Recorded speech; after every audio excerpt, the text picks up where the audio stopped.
Je m'appelle Gaëlle Piaget. Il se trouve en moi une vie microscopique.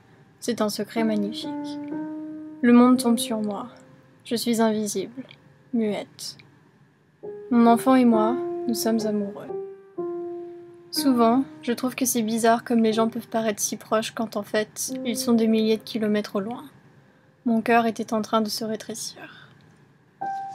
Et tout d'un coup, je me suis perdue et tout le monde vivait dans les ténèbres autour de moi. Maman a dit « Pense à ta famille, t'as pas honte ?» Et papa a dit « Comment ça se fait que j'ai élevé une salope? Pourquoi Dieu a-t-il voulu que je gaspille ma vie à élever une telle pute ?» Maxence m'a fixé du regard un petit moment quand je lui ai dit, mais je ne savais pas qu'il n'aurait pas envie de se mêler à ça.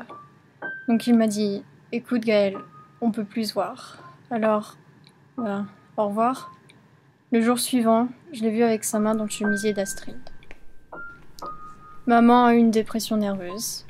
Il a fallu me mettre d'accord avec chacun d'entre eux afin que papa ne me tabasse pas jusqu'à la mort. Voilà que j'étais une pute ingrate. Il y avait beaucoup de cris. Papa fait semblant de ne plus me voir depuis qu'il s'est rendu compte il y a 3 mois.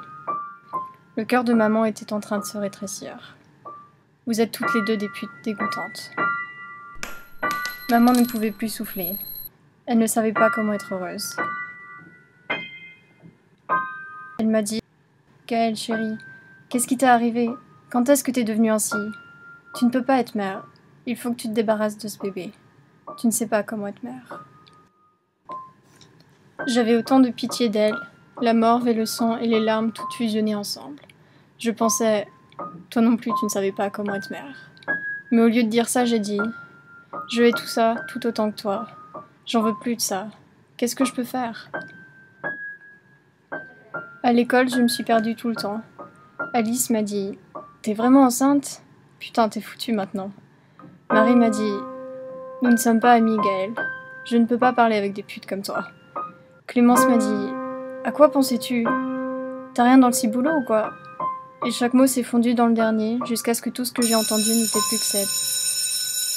Je me suis sentie vide et je détestais cette nouvelle vie. On perdit notre passion, je ne savais plus si je l'aimais.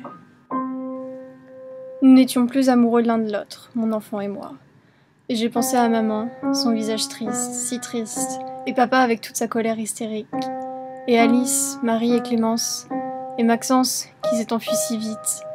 Je voulais me punir, je voulais perdre tout. Je désirais l'amour, et mon enfant m'a offert cette haine bouillonnante. Et j'ai vu toute cette vie, et tout cet amour en moi rassemblé devant moi. Tout ce qu'il me fallait, c'était de simplement lâcher. L'excitation et le regret, le désir et l'émerveillement. Il me semblait que je volais pendant ce petit moment, suspendu dans l'air, au-dessus de tout le monde. Et puis, paf, on y touchait le fond ensemble. On mourut, tous les deux, et je me vidais de l'intérieur. Je buvais le sang d'innocence et d'âme, et j'étais meurtrière. J'étais follement amoureuse d'une mare de sang, follement amoureuse de cette vie que je venais d'effacer. Et j'avais tellement envie d'avoir mon petit enfant, mon cœur commençait à se rétrécir encore.